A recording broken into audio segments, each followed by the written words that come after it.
We've been rocking since the Sandbox, man. Stop playing with my dog, Scuba Steve. He the man, got plans, bro, to give him what you need. Hot damn, from the court to the field, they elite. I'm saying why, yes, got the hot takes and loose, stay checking. Talking about all the highlights from alleys to interceptions, from tutties to dope receptions and fantasy week projections. And honestly think you gotta tune in to get the message. Let's go.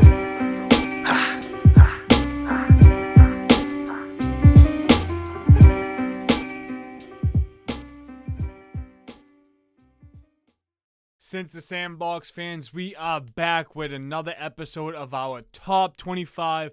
We're just about halfway through the list. The 25 to 21 came out last week. This week, we're here to give you the 20 to 16. So these guys all probably top at their position, all deserve some recognition. I mean, we're talking about the best 25 players in the entire NFL. But I gotta say, this is where the list starts to get a little quirky, right? We have a quarterback in this rankings, a pair of running backs that you can, really contest who was the better, out of the two.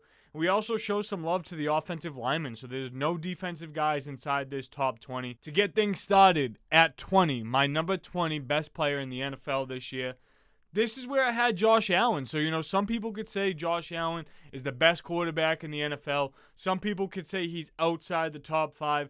He got on this list just above Justin Herbert, but I will say that there's probably about 3 quarterbacks that are above him on this list.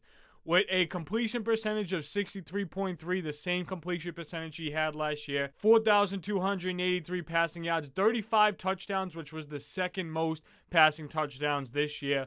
A passer rating of 96.6 and a QBR of 71. These were all, pretty decent stats at the quarterback position. But, somebody with Josh Allen's skill sets and talents, he needs to be playing more mistake-free football. And I feel like a lot of those turnovers, interceptions, and fumbles really cost the Bills, a chance to accelerate to be their best and, compete in that AFC championship that we saw, between the Bengals and the Chiefs.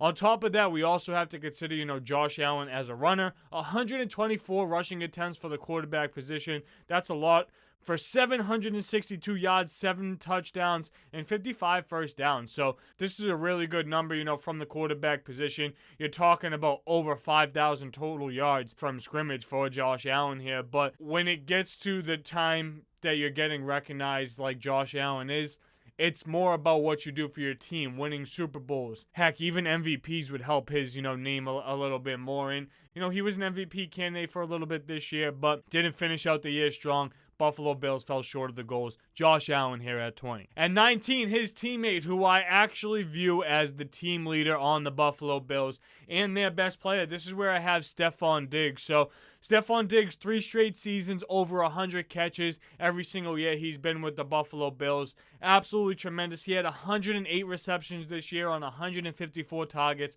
So, he's definitely getting that wide receiver 1 production. He had 1,429 receiving yards, 11 touchdowns, 72 first downs, which is, a tremendous number. But, Stefon Diggs' impact is a lot more than just what's being thrown to us or shown from the numbers, right? Stefon Diggs is the leader for that Buffalo Bills team. I mean, we saw, the characteristics from losing and losses over the past couple years in the playoffs and how he's carried himself and how he's kind of approached the offseason with all of that. When you put in so much work and when you have expectations and goals and you keep falling short of those, and in football, it comes down to 53 guys and a coaching staff, not just, an individual player like it would be in basketball. So, Stefon Diggs here at 19, definitely, the most passionate player, I would say, on the Buffalo Bills. And if they get to, the Super Bowl, the Promised Land, wherever they plan to go, it's going to be because, Stefon Diggs led them there.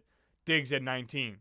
At 18, this is where I have Josh Jacobs. So this could be a little bit low depending on who you ask. This could be a little bit high. I think Josh Jacobs deserved to be on this list after having a tremendous season.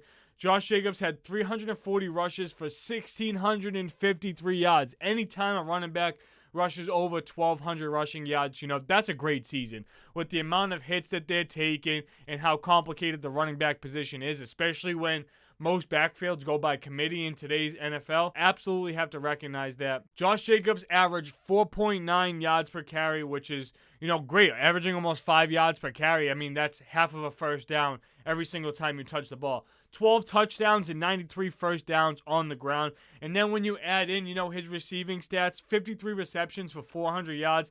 We're talking about over 2,000 total scrimmage yards for Josh Jacobs. And yeah, I mean, this is a great season, but the Broncos weren't a good team this year. The Chargers were a team that fell short of expectation. Obviously, the Kansas City Chiefs at this moment in time are the Super Bowl champions, but it's going to be interesting. This is a free agent year, for Josh Jacobs. Is this a team that's going to pay the running back? There's a lot of teams dealing with this. The New York Giants right now. And there's just a couple of different scenarios. You look at Aaron Jones. I mean, this is a guy that absolutely deserves top-tier running back money, but, took a little bit less to stay in a comfortable scenario and still get recognized as one of the top paid in the NFL. So, Josh Jacobs here at 18. Definitely, nice to see the production uptick this year. And you're talking about one of the best players in all of fantasy football formats this year. So Josh Jacobs was definitely a league winner. At 17, we're talking about the NFL leader in touchdowns this year, Austin Eckler. So depending on how you, really value running backs and the skill sets, what they mean to their team, I have Austin Eckler just a tad above Josh Jacobs. And, when it comes down to the rushing ability and the total yards, you definitely have a different impact. But, what Austin Eckler can really do out of the running back position is absolutely tremendous. So let's get into the stats. 204 rushes, 915 rushing yards. So Austin Eckler has never surpassed 1,000 rushing yards in his career. That's definitely something, that's a little bit interesting. I mean, some people might hold that against him. Some people might look at what Austin Eckler really does well and could be like, it doesn't matter if he's catching the ball like that. But still averaging over 4 yards per carry at 4.5 yards per rush. 13 touchdowns on the ground and 46 first downs rushing the ball. Still great numbers, but when it comes down to receiving, you're talking about somebody that's lined up 5 to 7 yards behind the line of scrimmage every single time that a play occurs. Austin Eckler, 107 receptions, 127 total targets at the running back position for Austin Eckler. Crazy numbers. 722 receiving yards. So, this is more than some receivers get that are getting paid, over $10 million a year. We're talking about guys like Valdez Scantling. Kenny Galladay's making $18 million a year to, catch 10 balls this year. Absolutely crazy. 5 touchdowns in the air and 36 first downs. So, depending on how really value running back positions, I had Austin Eckler just above Josh Jacobs, but a lot of people would flip-flop this, depending on, your opinion. At 17, Austin Eckler. At 16, let's show some love to the offensive line. We just got finished with our positional rankings, breaking down the offensive line, so make sure you guys go and check that out. This is where we have Jason Kelce, and we're talking about, the absolute leader for the Philly Eagles in his 12th season. I mean, I feel like we're seeing Jason Kelce's best football.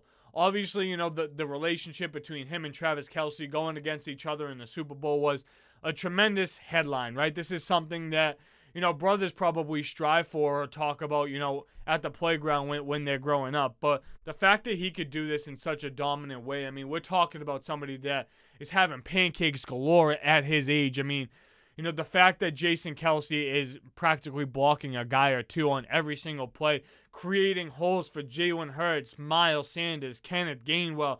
This was arguably the best offense in the NFL, depending on who you really want to debate that with. But in my opinion, this offensive line had 2 to 3 guys that can really stand out and be inside these rankings. We're talking about, Lane Johnson also being recognized as such, and Mailata at the left tackle position. But I honestly think, Jason Kelce is the second best tackle that played this year. Remember, the top 25 is just being based on this past season that just happened. And the Eagles aren't as successful as a football team without Jason Kelce. Going to run through the lineup again really quickly. At 20, I have Josh Allen. At 19, I have Stephon Diggs. 18, Josh Jacobs. 17, Austin Eckler. And 16, Jason Kelce. Make sure you guys are staying tuned. The top 25 will be back next week on Wednesday. Go to YouTube to check out the rankings. While you guys are there, check out our conversation with former NFL cornerback and Super Bowl champion Kyle Arrington. We also have Coach David Thorpe, NBA lead analyst and development coach. around the NBA, coaching guys like Luol Deng, Omri Caspi for quite some years. So, guys, go and check out all the exciting content coming on Since the Sandbox and show some love on socials. You guys know the deal. Peace, love, 5 stars. We'll see you guys next week.